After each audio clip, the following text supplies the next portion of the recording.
성도 여러분, 사랑과 정열의 시인 하이네라고 하는 분을 아실 겁니다. 아마 청소년 때 하이네의 시 한 편쯤은 다 듣고 외워봤으리라고 생각합니다.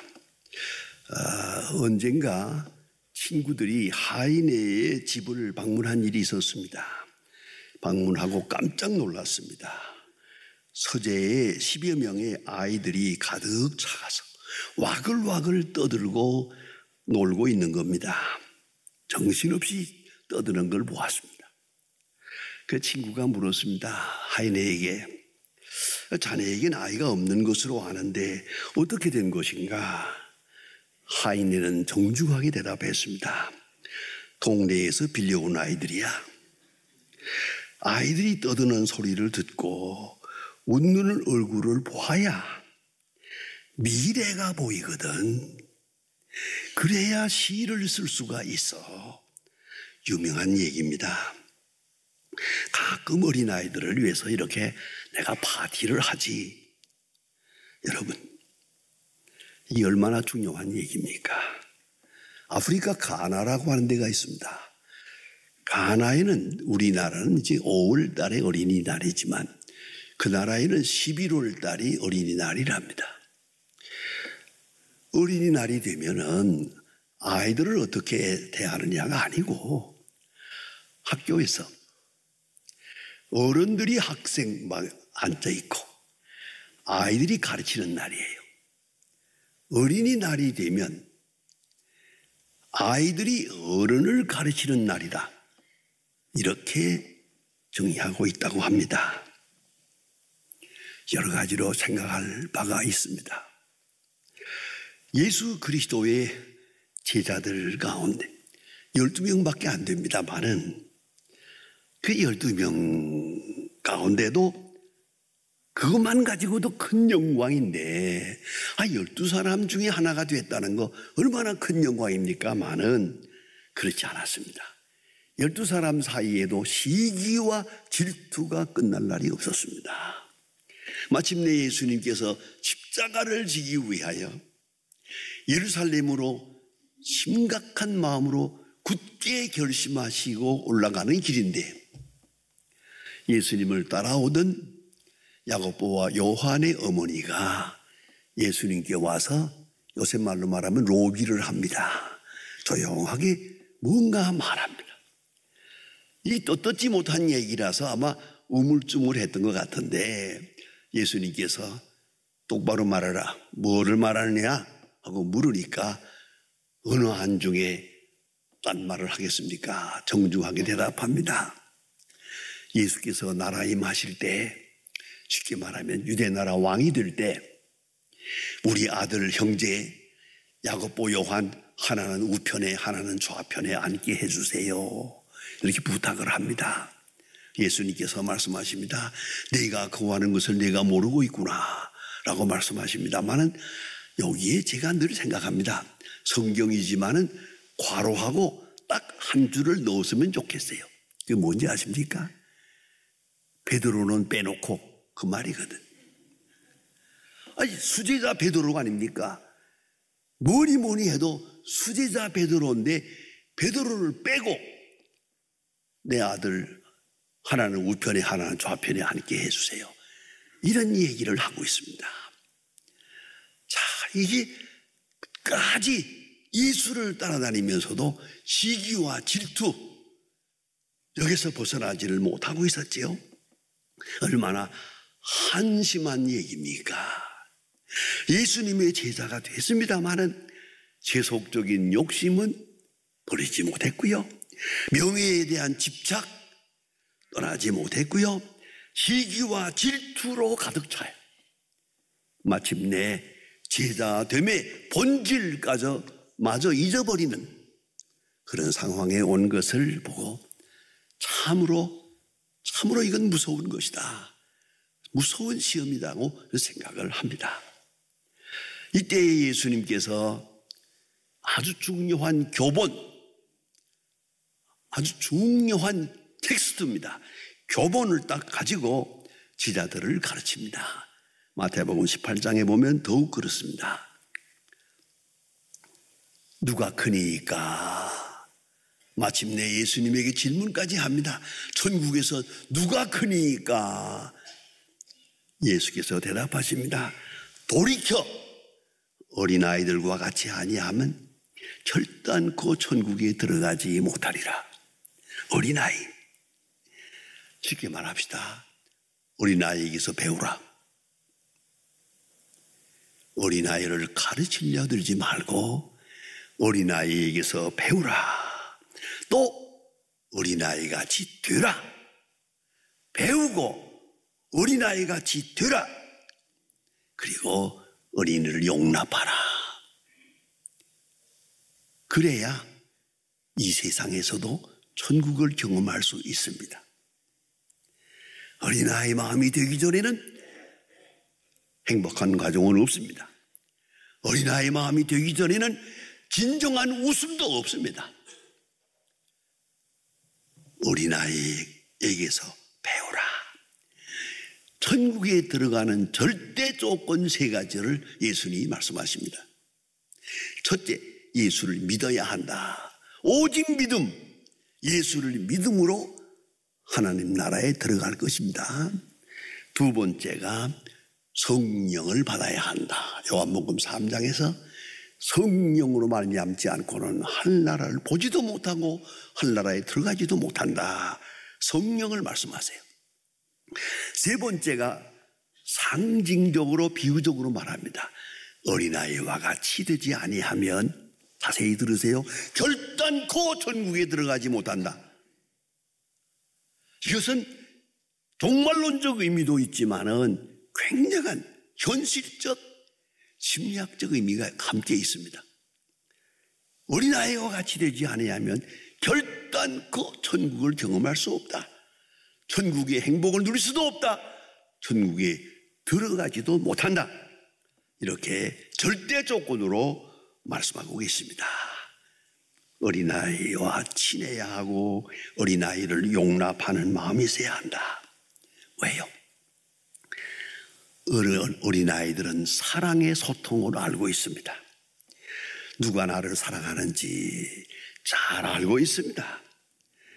어린아이들은 말을 못하는 것 같아도 느낌으로, 눈빛으로, 냄새로 충분하게 사랑을 이해하고 있습니다. 사랑을 받아들이고 있습니다. 그것이 어린아이입니다.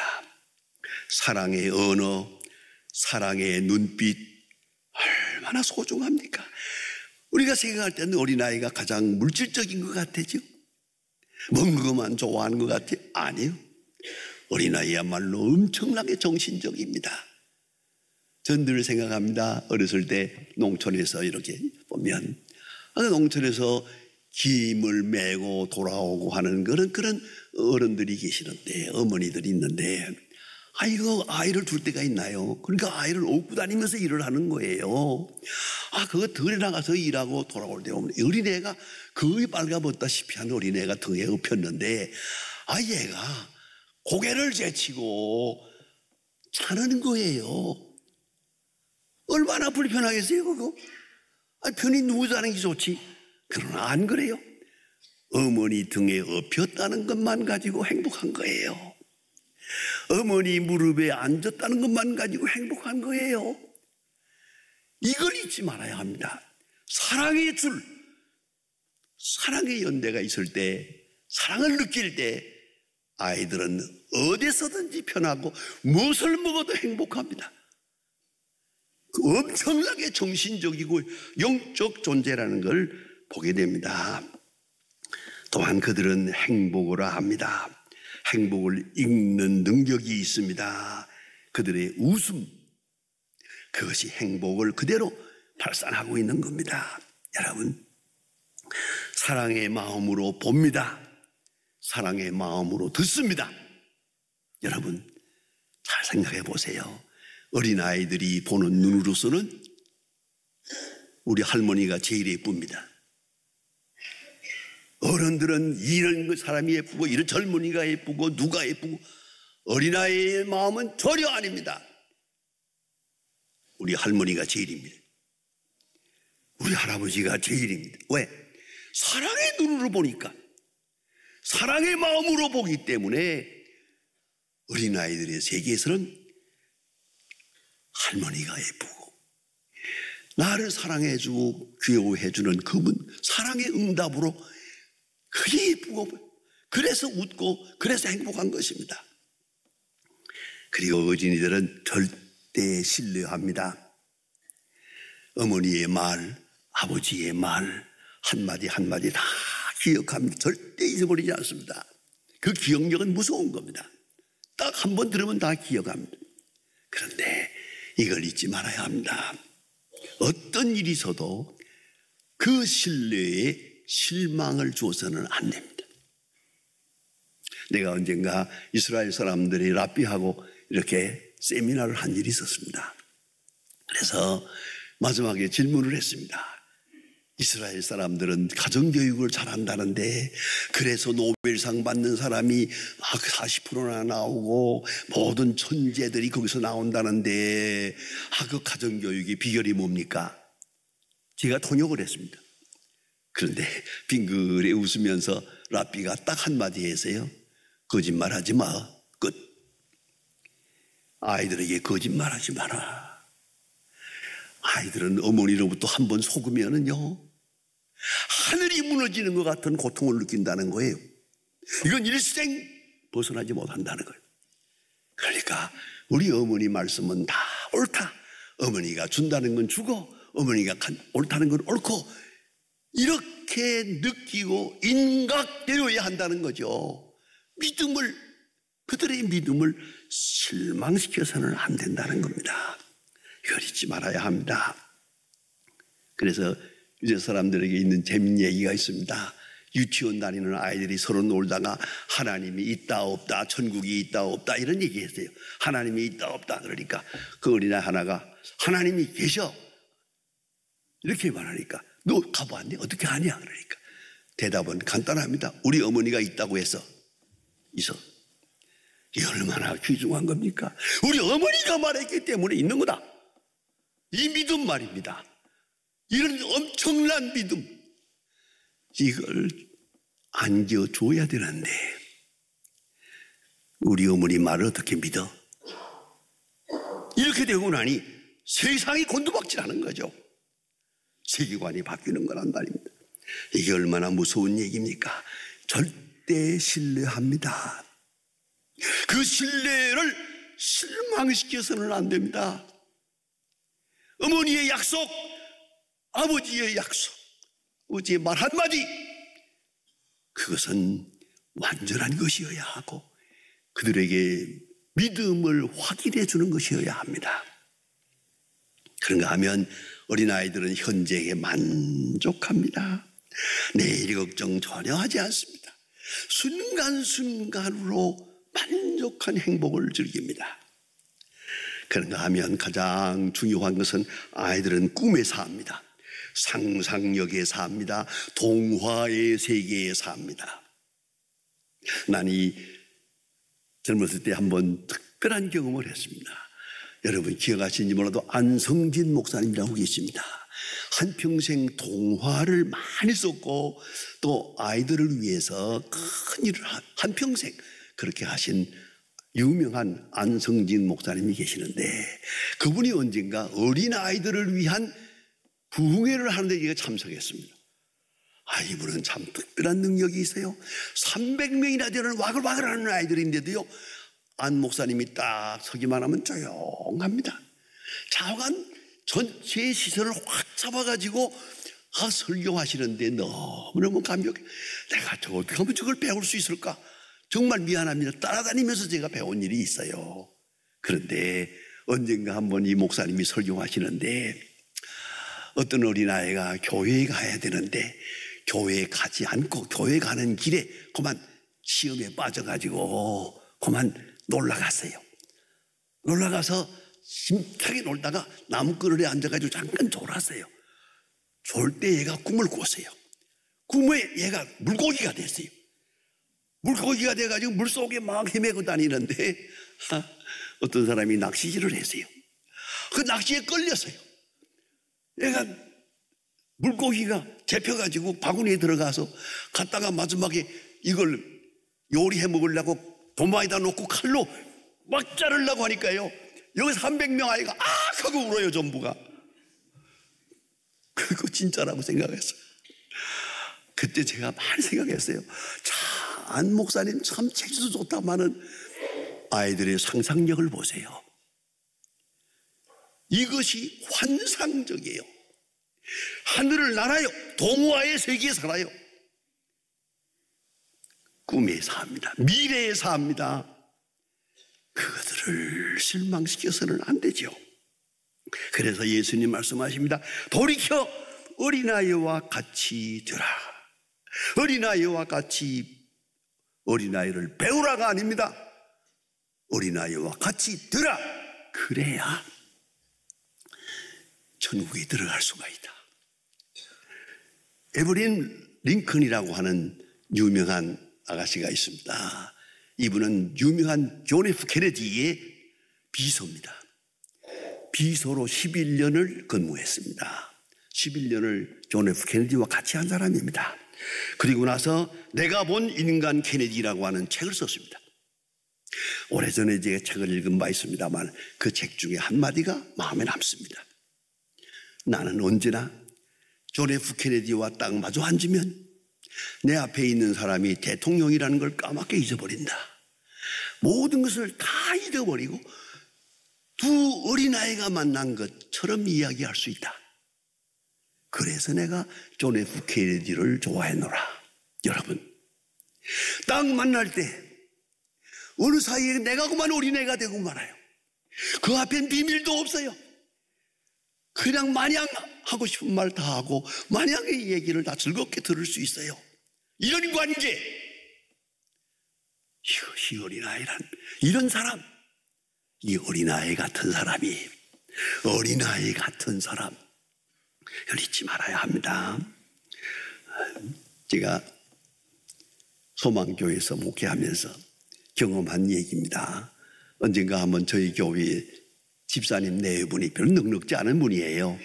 그러나 아이가 딸이 둘이 있는데, 요거 초등학교 다니는 아이들인데, 얘들아, 우리가 오늘 주일날 됐는데 저 양로원에 계시는 노인들, 어른들 방문 한번 갈까?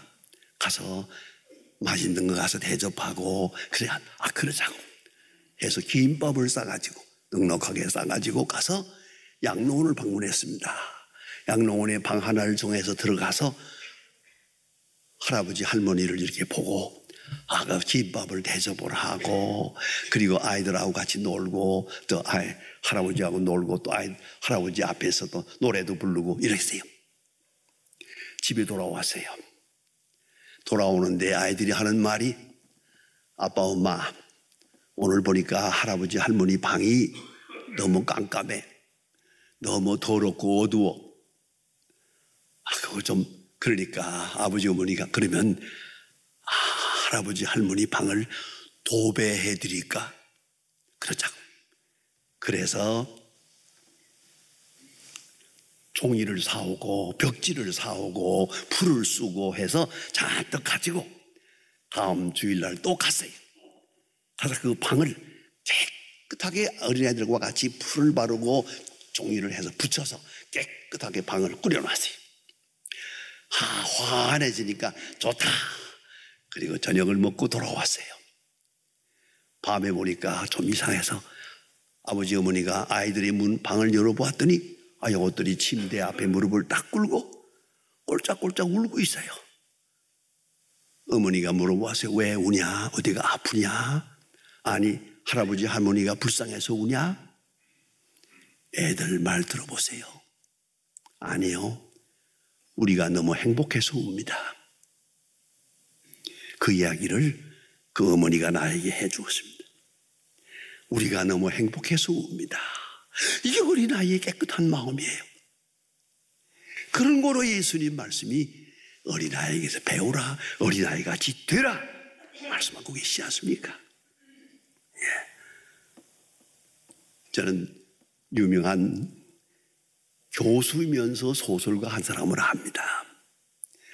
그분의 책을 주어서 제가 여러 권 가지고 있고, 또 특별히 그분이 어떤 때 상을 받을 때, 특별상을 받을 때 제가 참석도 했고 가축사도 하고 그랬습니다. 유명한 분입니다. 이름을 대지 않겠습니다. 그런데 이상한 것은 이분의 소설과 책은 다 어두워요. 책을 읽으면 마음이 어두워져요. 왜 그럴까? 궁금했습니다. 아주 가까운 분입니다. 마지막에 결론을 얻었습니다. 이분이 어린애를 좋아하지 않아요. 노골적으로 그래, 난 어린애가 싫어요. 떠드는 거 싫어요. 시끄러운 거 싫어요. 그래서 결혼을 했습니다. 어린애 안 낳았어요. 그렇게 한평생을 살고 마지막에 비참하게 갑니다.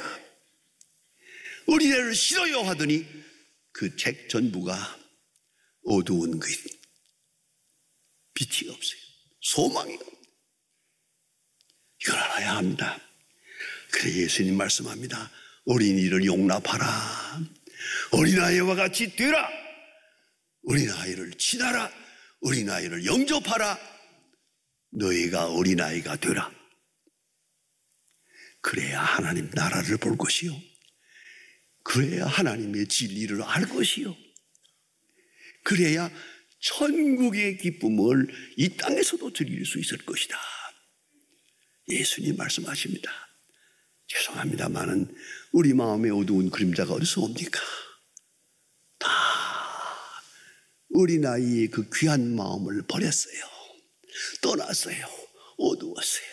교만했어요. 시기 질투가 있어요. 비교의식에 빠졌어요. 쓸데없이 절망하고 있습니다. 이 모든 것이 어디서 오는 겁니까? 어린아이와 같이 되지 못했기 때문이요, 천국 백성의 성품을 소유하지 못했기 때문이요. 그래서 예수님 말씀하십니다. 예? 어린아이로부터 배우라. 여러분, 잠자는 어린이를 들여다보면서 행복이 무엇인지를 보세요. 평화가 무엇인지 볼 수 있습니다. 웃는 얼굴에서 행복을 읽을 수 있습니다. 그들의 절대적인 신뢰, 그 믿음을 보면서 내 믿음을 점검해야 할 것입니다. 어린이를 용납하라. 어린아이와 같이 되라. 말씀하십니다.